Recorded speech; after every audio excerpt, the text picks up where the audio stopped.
Facebook sama Instagram. Bagaimana cara mengenali hoax? Apakah cengwer gitu aman dipakai? Cara mengenali hoax yang paling pertama adalah menurut saya perlu dikenali adalah informasi yang too good to be true itu bisa jadi hoax. Bisa jadi potensi terbesar hoax. Informasi yang terlalu baik buat kita, kalau itu too good to be true apa sih terjemahan Indonesianya? Terlalu baik kalau itu benar. Gak enak ya. Too good to be true lah. Informasi itu kalau kayaknya sesuai dengan apa yang kita percayai, maka itu bisa jadi hoax. Maksudnya begini, ada informasi-informasi yang itu dikemas dengan sedemikian rupa, disajikan seolah-olah dengan fakta-fakta yang luar biasa, tetapi sebenarnya itu adalah informasi-informasi yang dikaburkan, tetapi karena itu disasar ke orang-orang yang kira-kira suka dengan informasi ini, maka orang itu akan dengan cepat mudah mempercayai isu tersebut. Contohnya beginilah, dan ini adalah salah satu bentuk bagaimana algoritma media sosial bekerja. Ketika terjadi polarisasi di masyarakat antara pendukung kubu 0102, maka ketika ada iklan yang diberikan kepada kubu pendukung 02 yang menjelek-jelekan kubu 01, maka pasti akan mudah diterima oleh pendukung 02. Begitu juga sebaliknya, ketika kita ingin menyampaikan pesan ke kubu 01, maka segala sesuatu yang sifatnya puja-puji kepada 01 pasti akan mudah diterima. Nah, ini adalah sebenarnya salah satu bentuk algoritma media sosial atau cara kerja media sosial.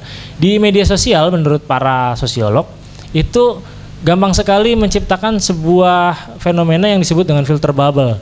Atau filter bubble itu kita ada di tengah dikelilingi oleh gelembung-gelembung balon gitu. Yang gelembung-gelembung balon itu berisi informasi-informasi yang sulit kita pilih kebenarannya. Kenapa bisa begitu? Karena ketika kita punya akun media sosial, kemudian kita kan berinteraksi kan sama teman-teman. Tentu saja yang kita interaksi adalah teman-teman yang kita sukain, maksudnya ya yang relate sama kita. Maka saya akan like teman-teman yang saya sukai. Kalau saya suka bola, saya akan memberikan komentar ketika teman saya lagi majang foto lagi makan dan sebagainya.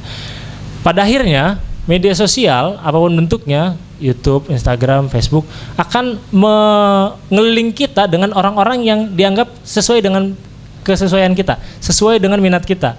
Maka ketika kita katakanlah dalam pemilu pro 01, teman-teman kita akan banyak dari pro 01. Atau sebaliknya, ketika kita pro 02, maka kita akan cenderung nggak suka dengan informasi yang datang dari 01. Ini yang bisa disebut dengan filter bubble. Akhirnya terjadi semacam ruang gemak. Kita ini cuman menerima informasi dari teman-teman di sekeliling kita sendiri. Ketika kasusnya adalah polarisasi politik, maka ini kan sering terjadi penajaman-penajaman, serangan-serangan dari satu kubu ke yang lain. Sering terjadi puja-puji yang berlebihan dari satu sisi ke sisi yang lain. Kita bisa melihat sekarang dan kita bisa berkaca dan mengevaluasi pada diri kita sendiri. Kita coba lihat, apakah teman-teman yang selama ini muncul di beranda kita adalah orang-orang yang kita benci atau orang yang kita sukai? Pasti kan orang-orang yang nadanya selalu sama dengan kita, selalu ngasih like ke kita, selalu setuju dengan atau memiliki minat yang sama dengan kita. Nah, ini adalah salah satu bentuk. Kayak kita buka YouTube misalnya, ketika kita buka misalnya Nela Harisma, yang kayak muncul kan Nela Harisma semua, meskipun mungkin ada Via Valen lah di bawahnya sedikit misalnya. Nah, ini akan membuktikan bahwa kita akan dikelilingi oleh informasi yang itu dianggap oleh algoritma media sosial sesuatu yang kita suka. Dan pada akhirnya kita selalu mengafirmasi apa yang diberikan oleh media sosial seolah-olah itu kita suka. Makanya saya di media sosial menanganinya, kadang-kadang saya juga nge-add teman-teman yang ada pikiran syiahnya, yang ada ya, tapi sekali lagi ini harus ada pembekalan literasi yang kuat. Karena kalau kita teman-teman kita berwarna tapi kita tidak mempunyai pembekalan literasi yang kuat, pada akhirnya kita justru malah jadi kemakan. Ini cuman sekedar untuk memberikan apa ya dalam interaksi saya di media sosial warna yang lain, bukan hanya warna yang cuman saya suka. Itu soal hoax. Kemudian banyak juga ya. Saya jawab yang saya bisa aja lah. Apa Cambridge Analytica juga berperan dalam pemilu Indonesia kemarin? Kalau secara institusi tidak, tetapi kalau sistemnya dan gayanya iya dipakai.